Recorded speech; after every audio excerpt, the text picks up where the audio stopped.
सभी अधिकारियों एवं कर्मचारियों को नमस्कार। आज जो है हम लोग अपनी जो है प्राज्ञ पाठमाला है, उसकी जो है प्रथम कक्षा है उसे शुरू करने जा रहे हैं। और आशा करती हूँ कि हम हमारे पूरे पाठ्यक्रम को बहुत ही अच्छी तरह से आनंद के साथ जो है बिना इसे एक बर्डन मानते हुए कंप्लीट करेंगे। कोई भी काम हम शुरू करने से पहले क्या करते हैं, किसी भी कार्य की शुरुआत से पहले हम जो है ये देखते हैं कि वो कार्य है क्या, हम क्यों कर रहे हैं, उसका अर्थ क्या है। तो इसी तरह से जो हमारी प्राज्ञ पाठमाला है, इसमें प्राज्ञ का अर्थ है दक्ष, यानी किसी कार्य में पूर्णता प्राप्त करना। दक्षता जो हम कहते हैं ना, किसी में वो दक्ष है, उसमें वो कौशल उसने उसमें हासिल की है। तो इस प्रकार प्राज्ञ का अर्थ होता है दक्ष। और इसके अंदर हम कार्यालयीन जो हमारे पत्र होते हैं, टिप्पणी होती हैं, नोटिंग ड्राफ्टिंग जिन्हें बोलते हैं, लेटर्स जिन्हें बोलते हैं, उन सबको अच्छी तरह से पढ़ेंगे, समझेंगे और सीखेंगे। और इसके अंदर जो है 5 खंड दिए हुए हैं हमें। पांचों जो खंड है उनके अंदर आपको नई नई चीज़ें सीखने को मिलेगी और वो आपके ऑफिशियल वर्क के अंदर भी बहुत ही लाभदायक सिद्ध होगी। और तो ये हमारी प्राज्ञ पाठमाला है, इसका जो है फ्रंट पेज है, जिसमें केंद्रीय हिंदी प्रशिक्षण संस्थान, राजभाषा विभाग, गृह मंत्रालय, भारत सरकार द्वारा संचालित जो है ये सब इसमें मेंशन किया गया है। और ये जो इन पेजों को प्रस्तावना वगैरह है, आप देखना चाहे तो इन्हें देख सकते हैं। इसमें हमारे हिंदी के बारे में बताया है कि हिंदी कब हमारी राजभाषा बनी थी और क्या क्या इसको जो है फेस करना पड़ा था। फिर इसमें बताया गया है कि जैसे सबसे पहले जो है राजभाषा के अंदर जो पाठ्यक्रम होता है वो प्रबोध आता है। उसमें हम क्या सीखते हैं, बिल्कुल जीरो लेवल से क ख ग जो हमारे होते हैं ना, अल्फ़ाबेट जिन्हें हिंदी में बोलते हैं, तो इंग्लिश में बोलते हैं, और अक्षरमाला जिसे हम कह सकते हैं। तो वो वर्णमाला जो है हम इसमें सीखेंगे। उसके बाद जो है एक एक दो दो शब्दों को जो है जोड़ना हम प्रबोध में सीखते हैं। उसके नेक्स्ट लेवल पे हमारा आता है प्रवीण, जो थोड़ा सा उससे हाई लेवल का होता है। और प्राज्ञ का मतलब होता है कि हम हिंदी पढ़ना लिखना जानते हैं। अब हम ऑफिस में काम करने लायक जो है बन रहे हैं और हमें लेटर राइटिंग, नोटिंग ड्राफ्टिंग ये सब सीखना है। तो ये सब चीज़ें जो हैं इसके अंदर यहाँ आप देख लेना अगर पढ़ना चाहे तो। और इसके बाद मैं चलती हूँ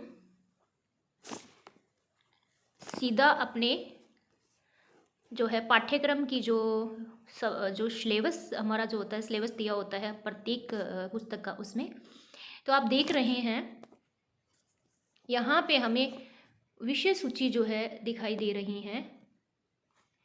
ये रहा, ये जो विषय सूची हमें यहाँ पे देख रहे हैं, इसके अंदर हमें डिटेल से बताया है कि कितने जो है हमारे यहाँ पे जो है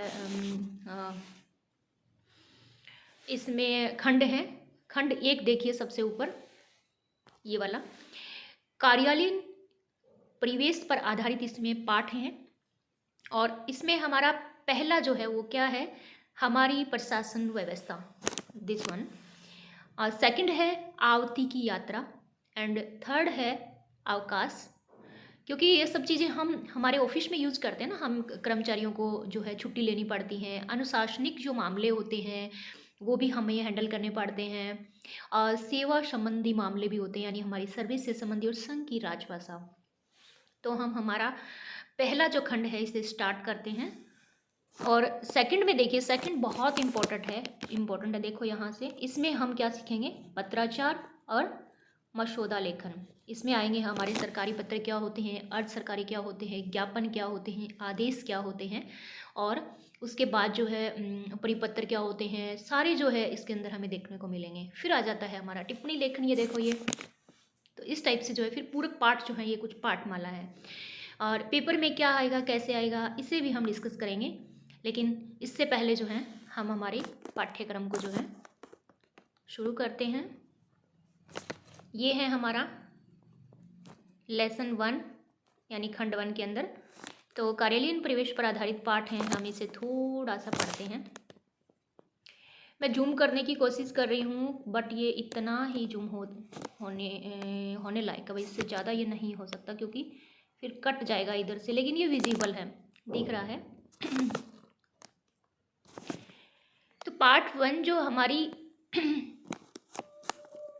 प्रशासन व्यवस्था के अंदर हम पढ़ते हैं थोड़ा इसे। भारत एक संप्रभुता संपन्न लोकतांत्रिक गणतंत्र है।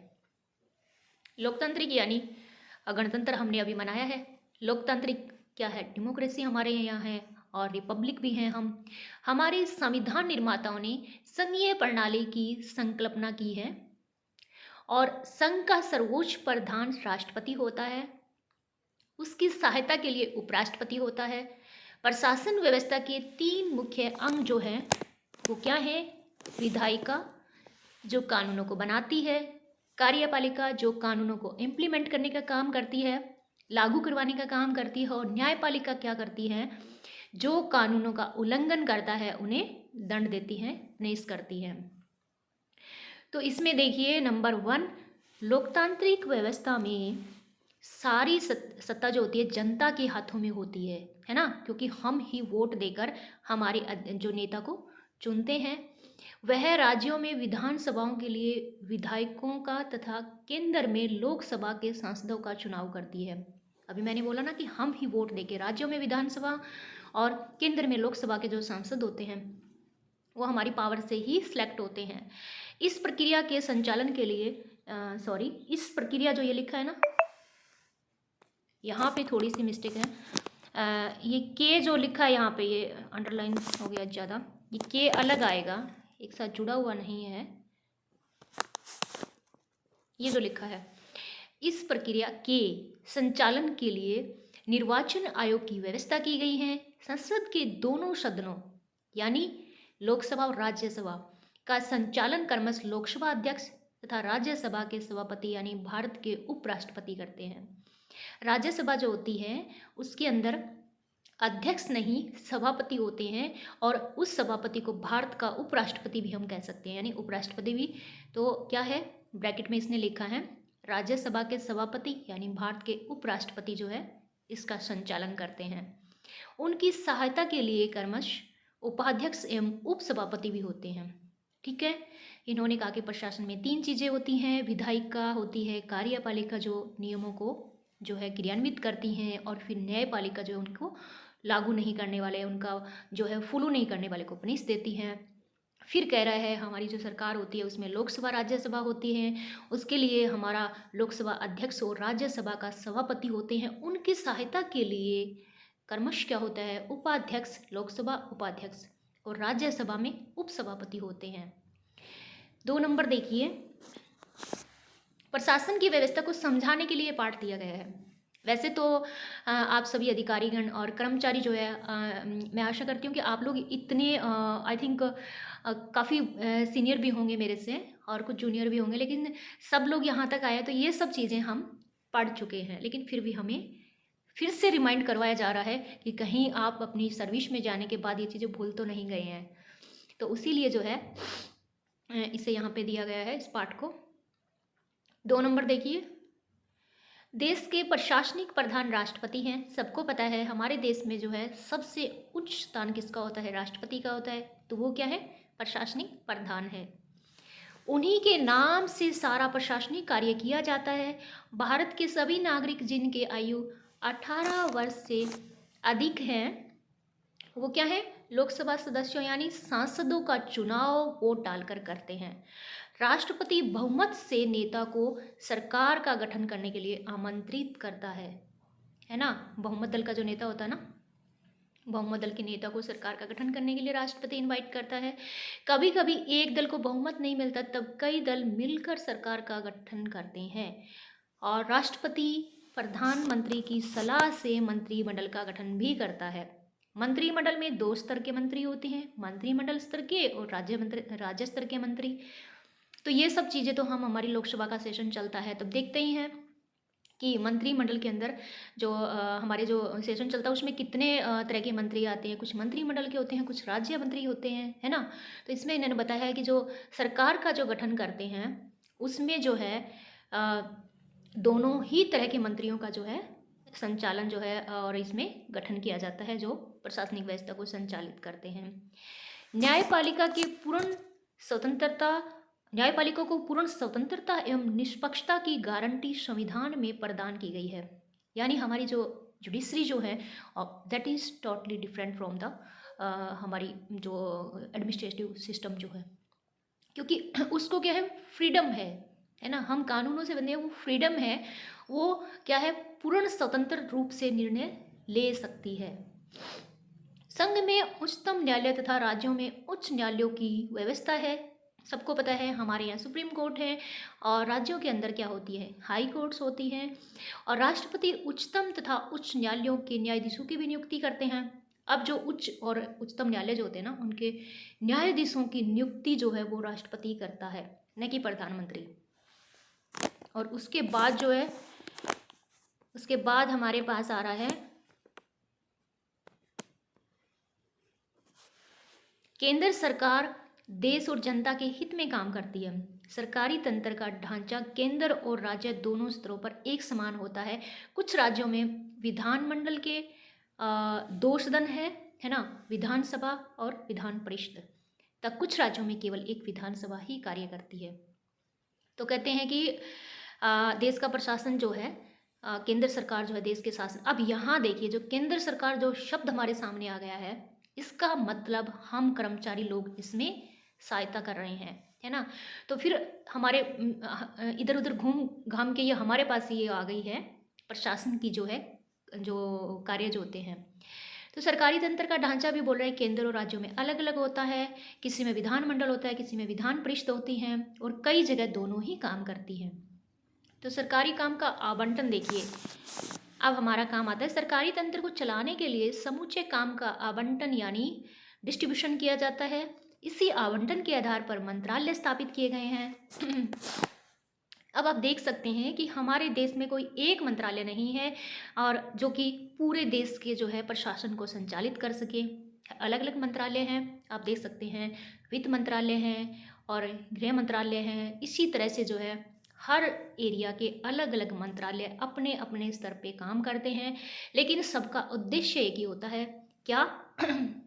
हमारी जो सरकार होती है, हमारा जो प्रशासन होता है, उसको सुव्यवस्थित रूप से संचालित करना। तो आगे देखिए, मंत्रालय को आवश्यकता अनुसार विभागों में बांटा गया। अब ये देखिए, मंत्रालय जो है उसके पास भी इतना अधिक काम होता है कि वो अकेला नहीं कर सकता। फिर क्या करेगा, वो उसे विभागों में बांटेगा, है ना। तो अलग अलग विभाग बने हुए हैं, जैसे डिपार्टमेंट ऑफ ऑफिशियल लैंग्वेज है ना। इसी तरह से अलग अलग डिपार्टमेंट हैं, और फिर डिपार्टमेंट भी जो है नीचे लेवल पे जो है इनका जो है अलग अलग अपने कार्यों को करने के लिए कई ऑफिसेज जो है कार्यालय बनाए हुए हैं। तो देखिए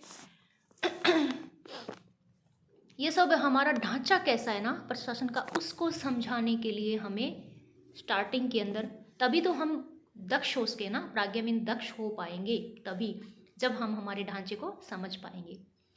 प्रत्येक मंत्रालय का कार्यभार जो है सामान्यतः मंत्रिमंडल स्तर के मंत्री को सौंपा जाता है। मैं यहाँ से बोल रही हूँ, है ना। और एक मंत्रालय में एक से अधिक मंत्री हो सकते हैं। मंत्रालय की नीतियों के कार्यान्वयन की जिम्मेदारी संबंधित मंत्री की होती है।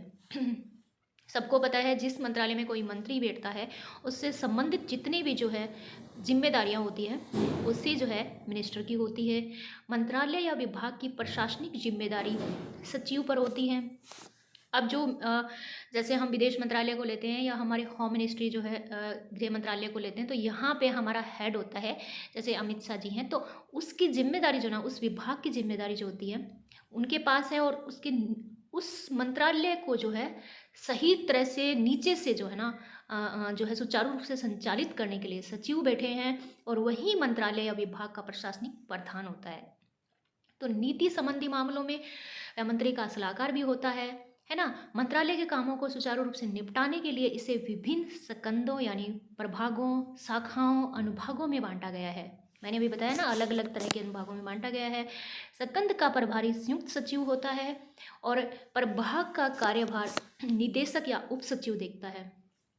है ना। फिर अलग अलग डिवीजन लेवल तक जो शाखाएं जो इसकी डिस्ट्रीब्यूट हो जाती है, तो हमारे डायरेक्टर और असिस्टेंट डायरेक्टर होते हैं। और शाखा का प्रभारी अवर सचिव और अनुभाग का प्रभारी अनुभाग अधिकारी होता है। अनुभाग के कार्य को सही ढंग से चलाने के लिए सहायक परवर श्रेणी लिपिक, सॉरी, अवर श्रेणी लिपिक और उसके बाद डायरी लिपिक भी होते हैं। टंकक तथा एमटीएस होते हैं, टंकक टाइपिंग वाले। कभी कभी मंत्रालय में जो है एकक की भी स्थापना की जाती है। इन्हें कक्ष या प्रकोष्ठ भी कहते हैं। मंत्रालय में जो एकक की स्थापना की जाती है इसे कक्ष या प्रकोष्ठ भी कहते हैं। सरकारी नीतियों के कार्यान्वयन के लिए मंत्रालयों के अधीन अन्य कार्यालय भी होते हैं। वो कौन से? इन कार्यालयों को संबद्ध एवं अधीनस्थ कार्यालय, सबॉर्डिनेट हमारे ऑफिस जो होते हैं ना, ये भी होते हैं। फिर हमारा प्रशासन जो है एक बार इसे देख लेते हैं। तो है ना, अधीनस्थ कार्यालय भी कहा जाता है। और संबंध कार्यालय तकनीकी जानकारी के संग्रह केंद्र होते हैं और तकनीकी पहलुओं पर मंत्रालय को सलाह की जिम्मेदारी होती है। कहीं कहीं अधीनस्थ कार्यालय संबंध कार्यालयों के अधीन काम करते हैं, तो कहीं कहीं सीधे मंत्रालय के अधीन भी काम करते हैं, है ना। संबंध एवं अधीनस्थ कार्यालयों का विभागाध्यक्ष निदेशक होता है। जो हमारे सबॉर्डिनेट्स जो ऑफिस जो होते हैं उनका प्रधान क्या है? उन कार्यालयों का विभागाध्यक्ष जो होता है निदेशक होता है। हमारे डिपार्टमेंट में भी है। और आप में से भी कई अधिकारीगण जो है निदेशक भी हैं और सहायक निदेशक भी हैं, जो कक्षाएं भी ले रहे हैं। और कई जगह जो है जो आप ट्रेनी जो होती हैं उनको नॉमिनेशन जो वहीं से किया जाता है आपके डायरेक्टर के परमिशन से। ये प्रशासनिक रूप से मंत्रालय के अधीन काम करते हैं। सॉरी, एक लाइन यहाँ और रह गई। कई बार मंत्रालय के अंतर्गत कुछ स्वायत्तशासी निकायों की भी स्थापना की जाती है ना। तो ये प्रशासनिक रूप से मंत्रालय के अधीन काम करते हैं। सौंपे गए कार्यों को पूरा करने के लिए मंत्रालय उन्हें अनुदान भी देता है ना। तो कई बार पोस्ट खाली रह जाती हैं, तो कई आप देखते हैं कि मंत्रालय जो है रिटायर्ड जो होते हैं उन पर्सन्स को भी अपने किसी लेवल पर जो है नियुक्त करता है। और कहीं कॉन्ट्रैक्ट पे भी हम देख पा रहे हैं, है ना। तो इस टाइप से हर एक को सैलरी तो देता है ना। इनके अतिरिक्त सांविधिक निकाय होते हैं, उपक्रम होते हैं, अर्ध सरकारी संगठन संस्थाएं भी होती हैं। इन संस्थाओं का प्रशासनिक ढांचा मंत्रालयों से भिन्न होता है। इनके उच्चाधिकारी महानिदेशक, महाप्रबंधक, आयुक्त आदि होते हैं, कमिश्नर होते हैं, जैसे पुलिस कमिश्नर होते हैं। तो अब जैसे महानिदेशक, महाप्रबंधक, मैं कुछ ऑफिस के अंदर गई थी, नाम नहीं बता सकती, लेकिन वहाँ भी जो है मुझे महाप्रबंधक ये सब लोग हैं उनसे मिलना होता था, महानिदेशक। तो ये जो होते हैं ये कह रहे हैं मंत्रालय से कुछ अलग होते हैं। यानी इनका ढांचा जो है ना, जैसे ऊपर लेवल से हम देखते आए हैं, हमारा प्रशासनिक ढांचा जो होता है, निदेशक होता है, फिर उप निदेशक, उसके नीचे जो है सहायक निदेशक होते हैं, उसके नीचे लिपिक वगैरह सब जो दिखाया है, इस ढांचे से इनका अलग होता है। यानी इनका महाप्रबंधक होता है, तो उसके बाद इनका प्रबंधक होता है, फिर उप प्रबंधक। इस टाइप से इनका जो है स्ट्रक्चर, उनका ढांचा जो है वो अलग हो जाता है। बाकी से सब जो है सेम ही होता है। अब मैं छोटी सी एक कहानी बताना चाहूँगी कि ये ढांचा जो है हमारा प्रशासनिक ढांचा है उसी तरह है जिस तरह हमारा फैमिली का जो है स्ट्रक्चर होता है। परिवार में क्या होता है, सबसे ऊपर जो अगर हम माने तो हमारे दादा नाना ये होते हैं, और उससे भी हम ऊपर माने तो क्या होता है, हमारे परदादा, यानी उनका नाम जो है ऊपर से परदादा, फिर दादा, फिर पापा, और फिर उसके बाद जो है बेटा और पोता। मतलब इस टाइप से जो एक चेन बन जाती है, उसी तरह से नीचे से ऊपर तक फॉलो किया जाता है। कुछ अच्छे जो संस्कार होते हैं जिस फैमिली में, उसके अंदर रूल रेगुलेशन जो है बिल्कुल अच्छी तरह से फॉलो की जाती हैं कि ऊपर से जो ऑर्डर मिलता है वो ही नीचे तक चलता है। लेकिन आजकल आधुनिक जो है न्यूक्लियर फैमिली के अंदर ये ढांचा जो है कुछ कट सा गया है, लेकिन प्रशासन के अंदर जो है ये कट नहीं हो सकता। तो इसमें सेम हम अभी तक फॉलो कर रहे हैं, आगे का पता नहीं।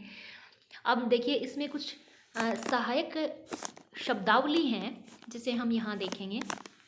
ये सहायक शब्दावली जो होती है ये आपको, वैसे तो सभी जो अधिकारी हैं और सभी जो है अगर कोई कर्मचारी भी हैं, अगर एमटीएस भी हैं, लिपिक भी हैं, तो आई थिंक ये सब चीज़ें सबको आती हैं, बहुत ही नॉर्मल है। लेकिन फिर भी कुछ शब्द ऐसे हैं जिनकी अंग्रेजी तो आप सभी को आती होगी, लेकिन जो नॉन हिंदी भाषी हैं या जो जिनकी हिंदी थोड़ी वीक हैं, जिन्होंने कम लेवल पे हिंदी को जो है लिया था 8वीं इस 5वीं तक, उनके लिए जो है ये हिंदी के कुछ शब्द हैं बताने के लिए आपको यहाँ पे सब दिया है। इंग्लिश भी साथ में दी है ताकि आपको कोई समस्या न हो, है ना, समझने में।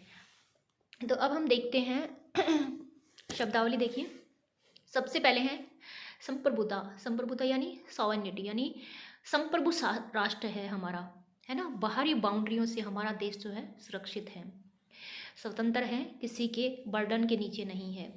प्रशासनिक व्यवस्था, एडमिनिस्ट्रेटिव सेटअप, लोकतांत्रिक, डेमोक्रेटिक, गणतंत्र, रिपब्लिक भी है, संविधान भी है, कॉन्स्टिट्यूशन, संघीय जो प्रणाली होती है उसे हम फेडरल सिस्टम कहते हैं।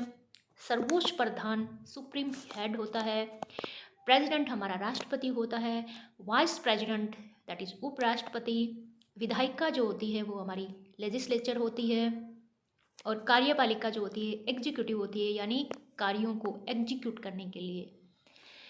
न्यायपालिका जो है जुडिशरी है, क्योंकि ये जज का काम करती हैं। और विधानसभा जो है लेजिस्लेटिव असेंबली को होती है। देखो, विधायिका को हम लेजिस्लेचर कहते हैं, लेकिन विधानसभा जो होती है लेजिस्लेटिव असेंबली इसे कहते हैं, क्योंकि विधान और सभा, सभा यानी लोगों का समूह, है ना, जिसमें बहुत से लोग इकट्ठे होके उसी एरिया के डिसीजन लेते हैं और अपनी मीटिंग करते हैं। तो विधान यानी कानून या कानून, लेजिस्लेटर थोड़ी अलग हो जाएगी। विधान यानी उस एरिया के, जैसे राज्य में विधानसभा है तो उस राज्य की जो चीज़ें होती हैं उनको लेके सभा करती हैं।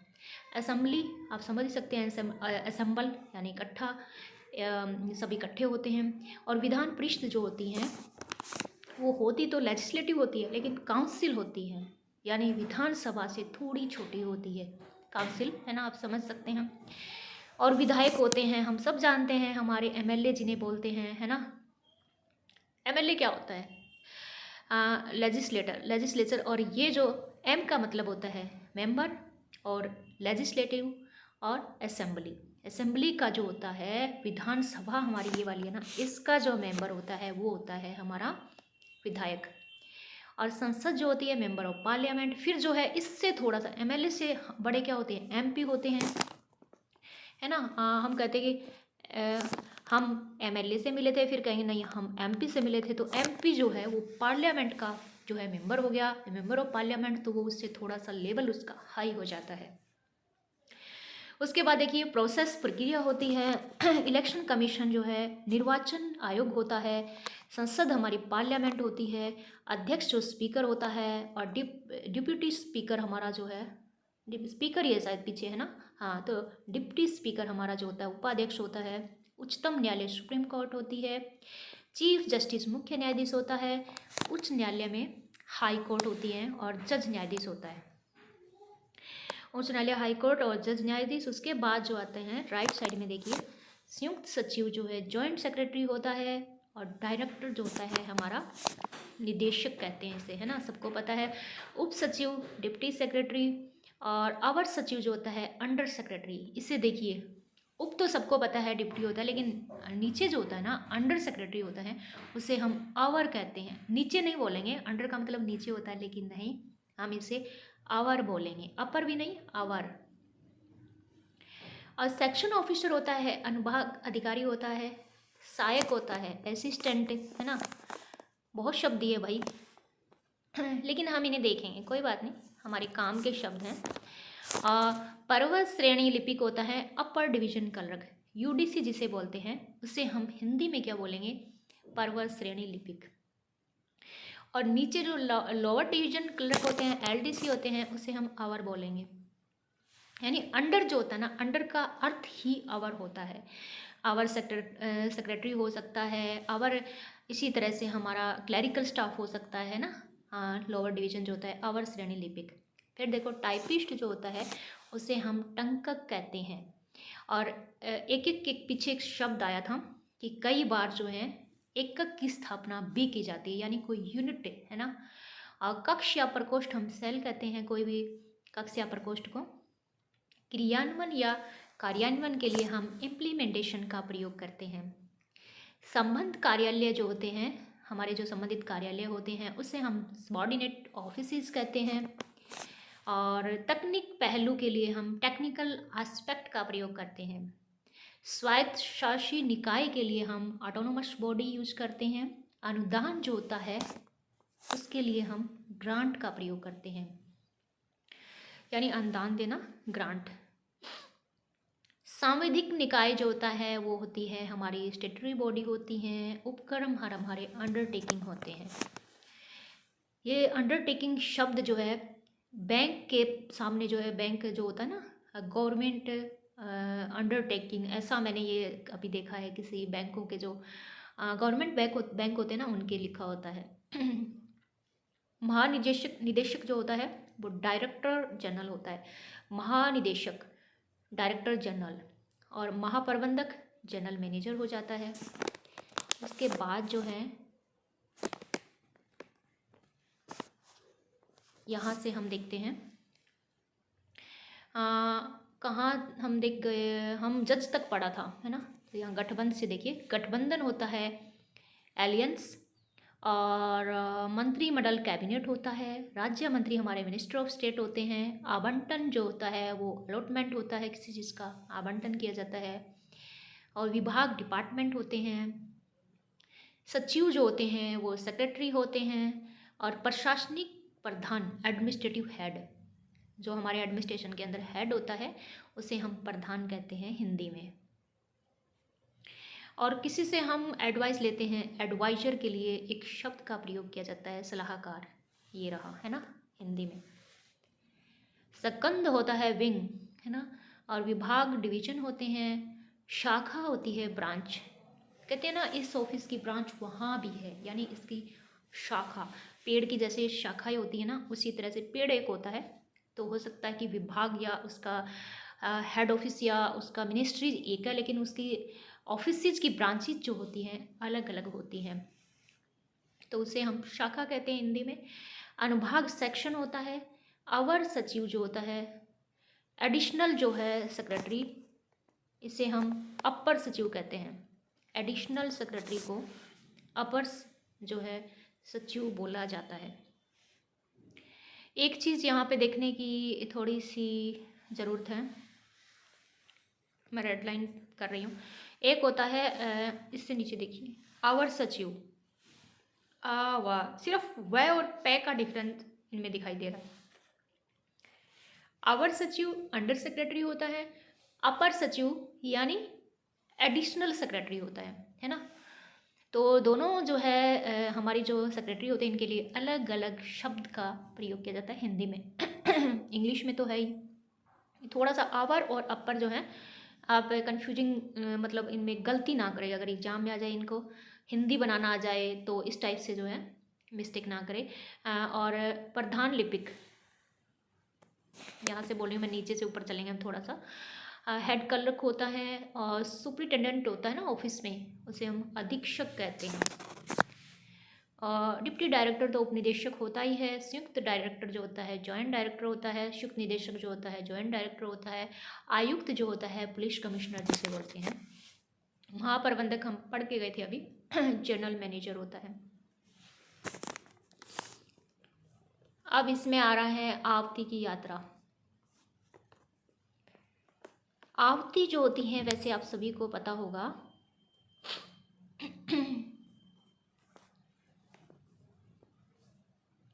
इसे हम नेक्स्ट कक्षा में डिस्कस करेंगे आवती क्या होती है, कैसे इसको प्रयोग किया जाता है। वैसे कार्यालय में जो हमारा पत्राचार होता है ना, पत्र व्यवहार होता है, फाइल्स वगैरह जो होती हैं, तो जो पत्राचार जैसा जो प्रयोग होता है ना, पत्र आते हैं उन्हें ही हम आवती के रूप में लेते हैं। और डिटेल से हम इसे देखेंगे हमारे अगले जो है पार्ट में, क्योंकि वीडियो लंबा हो रहा है। तो इस पार्ट में हमने क्या देखा, हमारी प्रशासन का जो पूरा ढांचा है उसको हमने समझा है। हमने देखा है जैसे पेड़ की शाखाएं होती हैं उसी तरह से हमारा प्रशासन जो है हायरार्की सिस्टम से बना हुआ है, जिसमें ऊपर से लेकर नीचे तक जो है पावर का डिस्ट्रीब्यूशन होता है, यानी सबसे ऊपर ज़्यादा पावर होती है, फिर धीरे धीरे करके पावर जो है कम होती जाती है। लेकिन वर्कलोड जो होता है वो सभी कर्मचारियों से मिलके ही जो है प्रशासन का काम होता है। फिर हमने कुछ प्रशासनिक शब्दावली देखी हैं जो हमारे प्रशासन में प्रयोग की जाती है। तो आशा करती हूँ कि आज की कक्षा जो है आप लोग अच्छे से जो है समझ पाए होंगे और अच्छी तरह एंजॉय किया है, बोरिंग भी नहीं लगी होगी।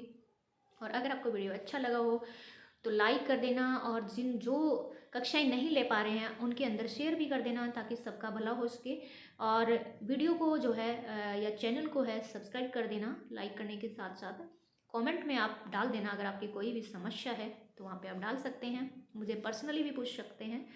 और चैनल को सब्सक्राइब करने से ये है, कुछ नहीं है, बस ये है कि जो नेक्स्ट वीडियो किसी भी चीज़ के बारे में, एग्ज़ाम जो होगा उसके बारे में, कोई नोट्स अगर आपको देना होगा उसके बारे में, कोई वीडियो हम जैसे आपकी कक्षाएं ऑफ हो जाएगी तो उसके बाद भी हम डालेंगे तो आपको डायरेक्ट नोटिफिकेशन मिल जाएगा, आप डायरेक्ट जो है वहाँ से देख सकते हैं। और सब्सक्राइब नहीं करने से आपको वो जो है डायरेक्ट नहीं दिखाई देगा जब तक मैं नहीं बताऊँगी है। और एक बेल आइकन होता है जो सबको पता है, उसको प्रेस करने से वो क्या होता है, डायरेक्ट जो आपके नोटिफिकेशन में आ जाता है, एकदम सामने आ जाता है जैसे ही वीडियो अपलोड होता है। तो इसके 3 प्रोसेस होते हैं, वीडियो लाइक करो या अनलाइक करो या जो है कुछ भी मत करो, ये तो आप पे डिपेंड करता है। लेकिन बेल आइकन को और चैनल को सब्सक्राइब करने से, दोनों बटन को प्रेस करने से बस आपके बेनिफिट के लिए आपको नोटिफिकेशन मिल जाता है। और जो चीज़ें जैसे ही अपडेट होती है तो आपको पता लग जाता है कि कौन सा वीडियो क्या आया है, क्या नोट्स आ रहे हैं, कैसे हो रहा है ना।